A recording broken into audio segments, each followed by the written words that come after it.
Welcome to today's episode of the Declutter Hub podcast, your channel for super easy, no-nonsense advice on how to declutter and organise your home. Please welcome your hosts, professional organisers Ingrid Jansen and Leslie Spellman.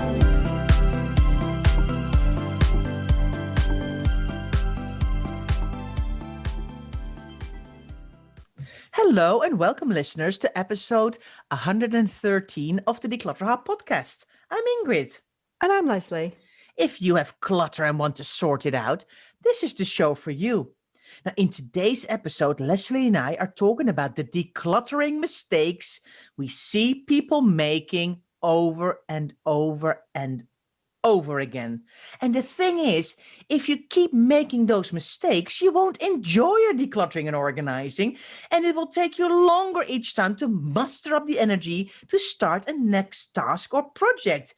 And then it takes longer in between projects, the harder it will be. Yes, that was full of energy and vigor today, Ingrid. Well, you're so right. People make mistakes over and over and over again. And that's what we here at the Declutter Hub are trying to teach you and educate you to not make those same mistakes, as you rightly say, so that you love everything about decluttering and organizing and it all goes swimmingly well. Yes? But you know, the thing is, Leslie, what people say to us, our members in our VIB membership, they keep saying, who knew decluttering can be fun? Because we explain to them what they need to do, how they need to do it, in which order they need to do things. And we take them by the hand step by step through the whole process of decluttering and organizing. And that decluttering actually can be very enjoyable if you do it right. And that's what, and they're all like, oh my God, I really enjoyed it. I'm doing so much more than I've ever done before. I've followed other programs and I never have gotten this far because I really enjoy hanging out with you, learning from you. And it is fun. And you're preventing me from making the same mistakes. And all those light bulbs keep going off. And that's, I think, what we're trying to do a little bit in the podcast as well. But in our membership, we really go down to the nitty gritty, and the success of our members it speaks for itself, isn't it? I think that's the thing, you're right, really, because it can only ever be fun if you achieve your goals, can't it? And if you make mistakes, then you're not going to do the decluttering well and you're not going to achieve your goals. So therefore, it's not fun because you failed, and failure is never fun, is it? Bottom line. It's never failure. We're not saying it's failure because everything is a step forward. But if you don't achieve your goals, then in your mind, then you are going to have failed to execute on that task. So what we thought we would do is, right, okay, let's dispel some of these things that people think you should do when you declutter. And we're going to say, these things don't work and please don't do them, because otherwise you're not going to have the success and you're not going to have the fun and the motivated, inspired, enjoyable feeling of having a decluttered home. So normally when we look at our listing, we do it in a completely different order to what we've written down. So let's try and go from number 1 onwards today, shall we? Just for a change. Good idea, Leslie. And I fully still support the one we've written down first. I think the biggest decluttering mistake that people make is they buy storage before they declutter. So they think to themselves, I want to declutter my house. What do I need to buy to get organized and decluttered? And that's, I think, already the biggest mistake that people do. The thing is, you don't need to buy anything before you get decluttered. You need to declutter and organize first, and then you go out and possibly buy some storage if you need it for the specific area and material that you need to buy it for. Exactly. So going out and buying storage prematurely is wrong for 2 reasons. A, you might not need the storage in the first place. And if you do a decent enough decluttering job, you won't need extra storage. And B, you need to make sure you've got the right storage for the right types of things that you need to store. So there's 2 problems with that, isn't there? So, but it's really common, isn't it? It's so common. And I bet everyone's like, I do that. It's like, want to declutter this weekend, doing a big project. Off I trot to IKEA to buy some new fancy storage. And it never works. When we're working with clients, we never buy storage in advance unless it's really, really, really obvious what's needed. Because normally people have got more than adequate storage already in their houses. And they've got temporary storage that we can use. It doesn't need to be fancy. It doesn't need to be home edit type fancy.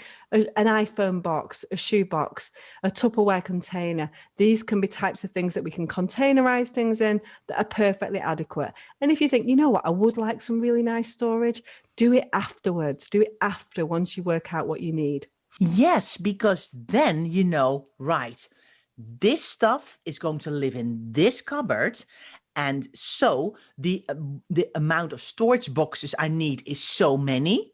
And these are the sizes that I need. Because what we see a lot as well is that people then buy containers, but they either buy them that are far too big, or they're far too small, or they're the wrong height for the cupboard that they need to live in, or they're from the wrong material. So they buy them either from like fabric when they should have been plastic, or they buy them round instead of rectangular, so they lose lots of space.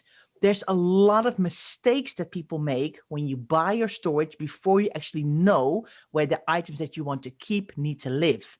And if you've got a lot of small items, you don't want to buy massive boxes because the stuff is going to get lost.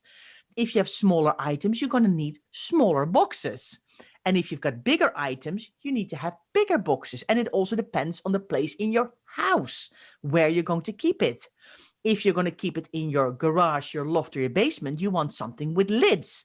Well, if you want to keep it in your living room or in your kitchen or in your bathroom, you probably want to have something without lids. Big mistake that people make. Just to sort of reiterate it again, as if we've not made it clear enough as it is with our passionate dislike of people buying storage in advance, I think we made our point very clear. But it is often the last thing that I will do. If I'm working with a client, the last thing I do is get the tape measure out and say, so I'll either source storage for a client after I've worked there, or we'll get the tape measure out and say, these are the exact dimensions of box that you need to get, and this is the material that you need to get, and we'll write that down. So it's very much as a parting final shot in a decluttering and organising project. I think we've made it clear, haven't we, that we don't like buying storage in advance, haven't we? But you know what? I think it is because we really want our listeners to succeed.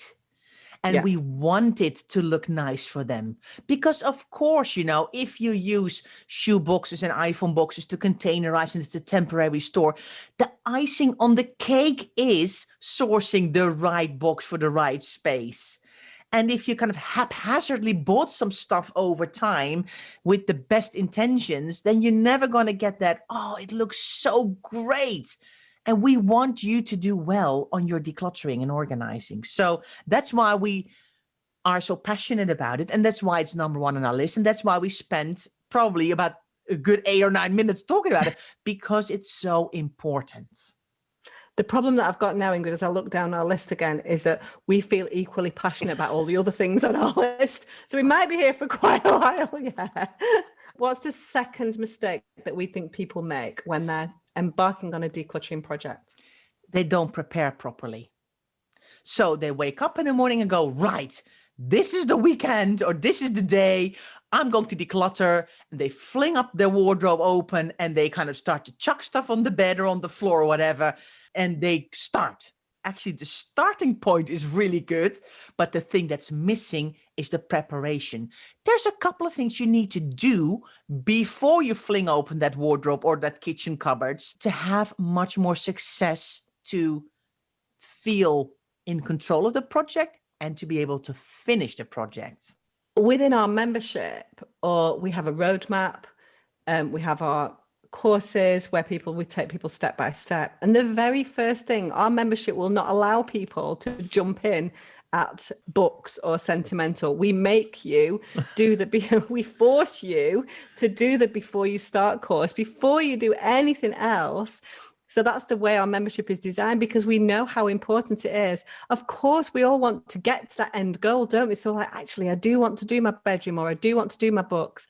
But we're saying, hold off, because you need to learn the basics of decluttering before you even get started. You have to understand the way this is going to work. So we kind of guide people down that path to do our course, which we call the Before You Start course, which has got this exact thing in it. The kind of things that Ingrid said, you need to prepare your body, you need to prepare your space, you need to prepare your mind. every single course we run in the membership. We have podcasts on it. Every challenge we run that you will be part of, preparation will be the first thing that we talk about, because we realize after all these years of working with people and doing it ourselves and working with our members, that that's one of the biggest mistakes people make. People jump in without doing adequate preparation. And so make sure you think about goals. Goals are absolutely critical. There's no point in saying I'm going to declutter my bedroom. You need to think about, okay, I'm going to declutter my bedroom. What do I want it to look like at the end of it? What do I want to achieve? What's the purpose of this? So think about your goals. You need to make sure that you're ready, that you're well rested, that you've had adequate food, that your family know that you're going to do this. So they're not going to disturb you every 5 minutes. You need to make sure it's a good time. What's the weather like? There's a million and one things that you need to do before you even start decluttering. And so number 2 on our list is prepare. Yes, and with adequate preparation, you will have far better chance of succeeding. And that's what our members say as well. They've made those mistakes in the past when they would just kind of throw themselves into a project and then completely run out of steam and motivation. And they're like, wow, now going through the course, I have learned so much and I can see where I've gone wrong. So that's why it is so high up in this podcast as well, isn't it? Right. So let's move on then, Leslie. What's the third one? This is a little bit more difficult to explain, isn't it? But I think that one of the things that people focus automatically on the items and on the stuff and on the things, rather than focusing on themselves and their minds and their emotions and their habits.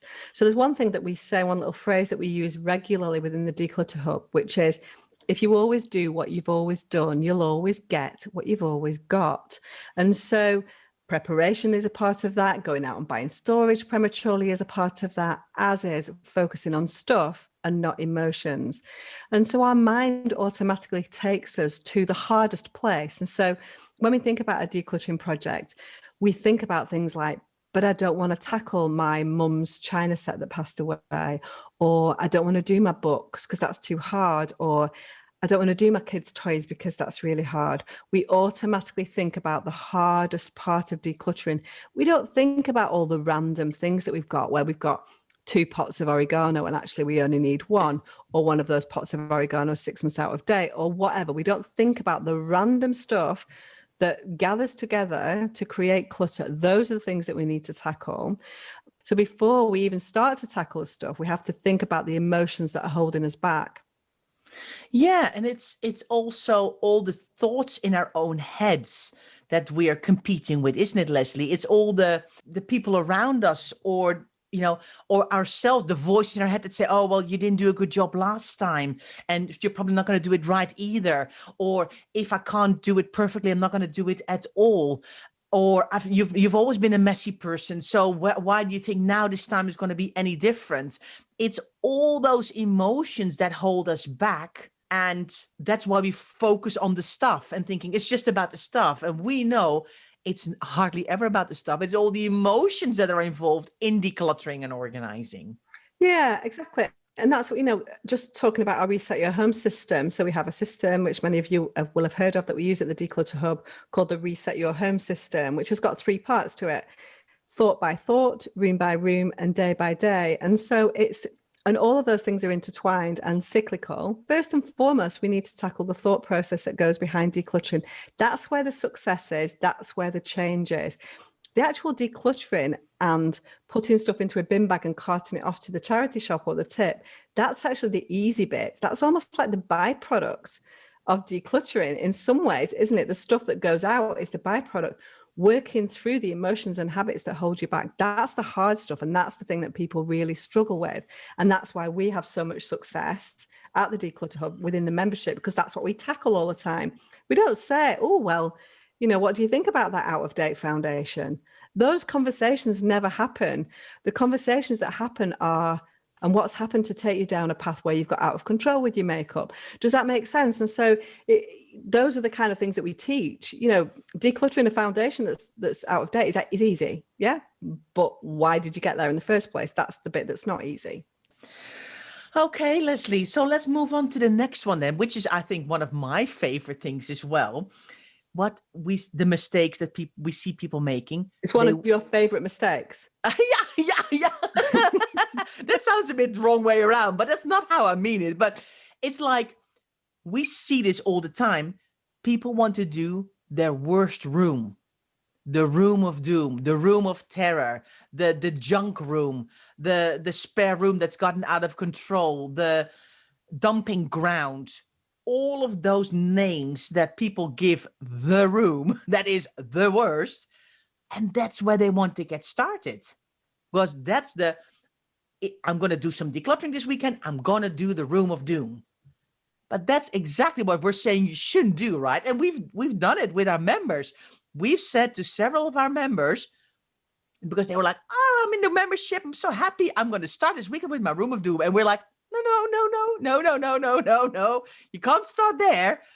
You should start somewhere else. But why do we say that, Leslie? Why can't people start with their room of doom?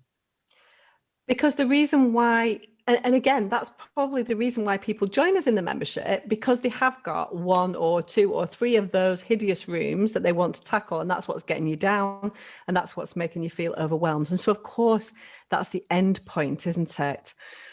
But we're saying there's a whole load of things that you need to do before you start to tackle that. So we call it our decluttering muscle, don't we? Which is you need to build up. You need to learn the basics. You can't jump all the way to the toughest thing right at the start, which is what I was saying before.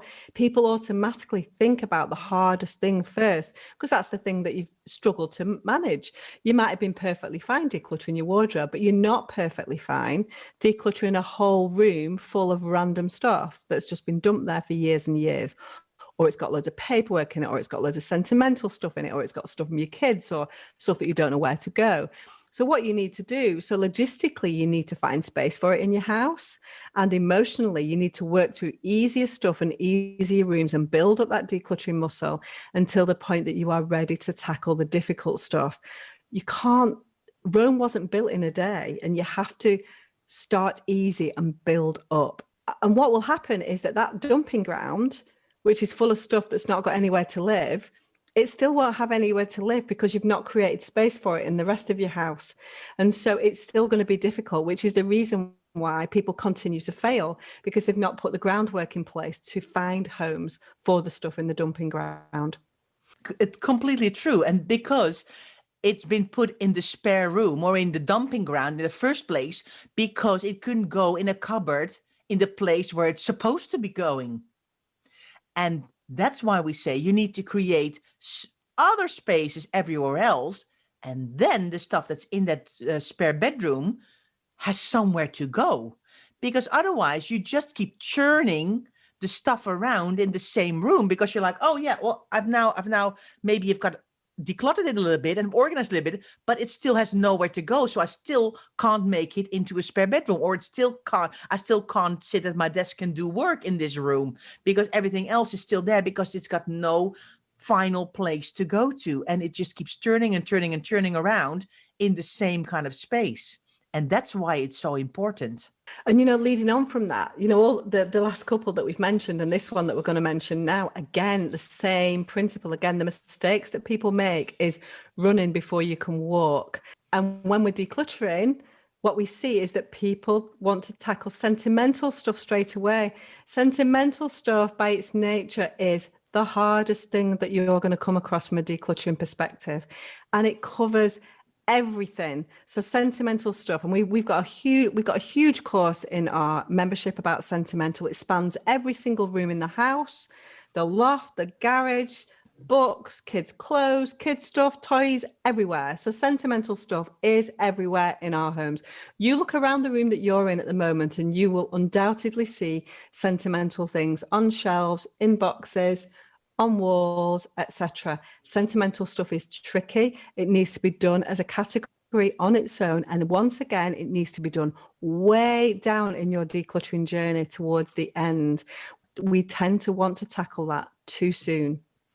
Yes, and a lot of people think that sentimental items are only like letters and photographs.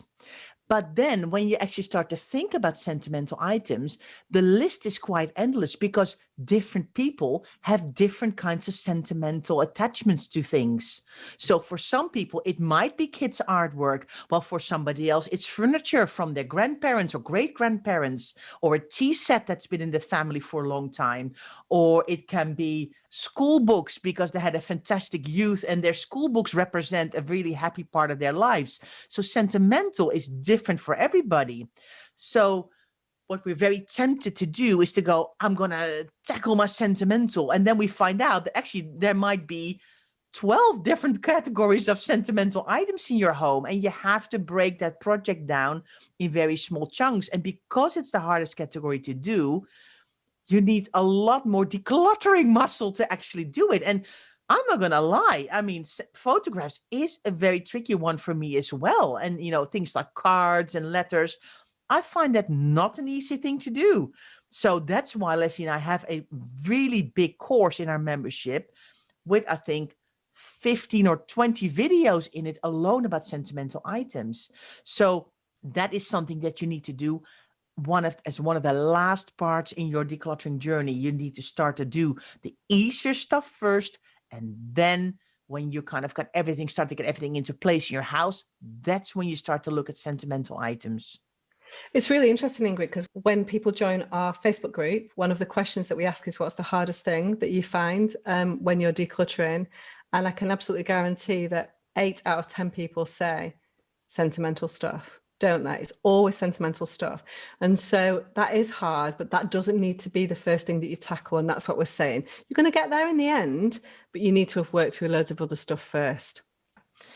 So, Leslie, last but not least, what's our last one then for our decluttering mistakes you need to stop making? Don't get distracted by flitting from one room to another. You need to focus on the project that you're working on that day or in that hour. Yes. And again, that is something we see all the time. It is very, very connected a lot to preparation as well. And when you do your preparation properly for your decluttering project, the flitting from one room to the next will become a lot less. And that's why your preparation is so important. Because what do we mean with flitting? For example, you're in your bedroom and you're like, right, I'm going to do my wardrobe today or my chest of drawers. And then you find some glasses on your, and a plate from a piece of toast in the morning. You think, oh, let me just quickly drop that into the kitchen. I'm going to put that away because I want to have a clear space. And you think, good thinking. But then you come into the kitchen and you're like, oh, I need to hang up this load of laundry that's been in there since last night and that I have not hung up yet. So you hang up your load of laundry. Then you come there and you're like, oh, there's a piece of clothing there that actually needs to go into the wash bin. So you go to your bathroom where your washing basket is. And then you go like, oh, there's some empty toilet rolls that need to go into the recycling. So you're back down in the kitchen. Before you know it, there's an hour gone or 20 minutes gone. Well, you only meant to go and drop the plate and the cup that was in the bedroom into the kitchen and come back. And I think we lose hours and hours of time by doing this. Yeah, and it's hard. And the way you're going to do that is, have boxes in a room. When you're doing a decluttering project, have some boxes dotted around. And if things belong elsewhere in the house, just box them up and do them at the end of the project. That's the best way to do it. And that really will stop you from flitting around from room to room. Yes, because we want the whole idea is, it sounds so negative, isn't it? The big mistakes you need to stop making. But the thing is, we're telling you these because we want you to be successful and almost maybe catch yourself out when you do it and go, oh, I do this too. And Ingrid and Leslie told me not to do this, because when you're more aware of your own actions, if you're like sitting and now maybe you're listening to this in the car when you're driving, or you're maybe in your shopping trolley in the supermarket, you're listening to this podcast and you're thinking, I do this. I flit from one thing to the next, and then half my Saturday is gone. And I think to myself, what have I done today? Because there's no plan. And we get distracted so easily. And then we're going on our phone. And before we know it, there's another half an hour gone. And then we think, oh, I'm thirsty, I need to get a drink. And that's how the days just disappear. and you never get around to decluttering. And then we keep saying, oh, we're all so busy all the time. Yes, because we're letting ourselves get distracted by not having a plan, not having goals, not doing preparation, thinking, starting with the worst room, all of those things. And we want success for you. It's so interesting. We have seen these mistakes being made by people over and over with the people that we work with one-to-one and our members over the years as well. And people tell us, we pick things up off the Facebook group all over. We know that people are making these mistakes. And we're big advocates that every step forward is a good one for sure, but we just want you to do it a bit more efficiently and effectively. And that's the reason why we have the membership. We try and teach you to do things methodically in the right way, because what you'll get to a much more effective, efficient process where you actually get the job done. And the big thing for us and the big thing for our members as well is that, and we talk about decluttering being fun, and I'm sure a lot of people are like, there's no fun in that. That's not fun at all. But we got an email. We get emails, don't we, all the time? We do. We get, thank you. Anybody who ever sends us an email to say, we get nice emails, Ingrid, from people who's saying such lovely things all the time. And this is what keeps us going. We love it, don't we? And somebody summarized her thoughts about the membership, didn't she? Which was absolutely fantastic. And she said, which I thought was absolutely brilliant, that Ingrid and I are like a spoonful of sugar that makes the medicine go down. And I just thought, it's brilliant, because it is, decluttering is like medicine, where it's like, I don't want to do it, but it's going to make you feel better. And she's saying that we're like a spoonful of sugar that makes that process a little bit easier. I thought that was so nice. Don't you? We're totally using that everywhere. You can sing it. Why don't you sing it for us, Ingrid? Oh no, no. But in my head, I started, it's a spoonful of sugar, that's the medicine go down, the medicine go down. I was already singing it in my head, and now you're putting me on the spot. And I knew, how did I know that I could totally get you to sing it? She's so gullible, honestly. We're both in choir, but notice that it's me that never ever does the singing because I can't sing. But anyway. Oh my gosh, people are going to listen and go, oh, why is she in the choir? That's horrible. But in my head, it always sounds really good. So anyway, thank you so much to the person that said we were like a spoonful of sugar that makes the medicine go down. But it's a fantastic way of explaining how decluttering feels to some people. It's a horrendous process that people don't want to go through, that you have to do to make things better. And Ingrid and I are there to help you through that process and make it be a little bit more fun and lighthearted than it has been in the past. So if you want a little bit of that action, come and join us in the members area. It's like worth every penny, even though we do say so ourselves, Ingrid, don't we? Yes. So if you'd like to know more about our membership, go to members.declutterhub.com and just check it out. And if you're like, you know what, I'm not completely sure how this works, you can always book a discovery call with us and ask us any questions, and we'll give you a little tour behind the scenes. So make sure you do that. And we just really thank you for listening. We appreciate you being here every week. I mean, we can't even believe it ourselves. We're like 113 episodes in. So we just appreciate you listening to us, because we love doing the podcast. So thank you so much for being here today. And of course, if you'd like some more handy tips and advice, you can also join us in the Facebook group called the Declutter Hub Community. And we're also on Instagram, and we have a Facebook page too if you want some more tips and advice.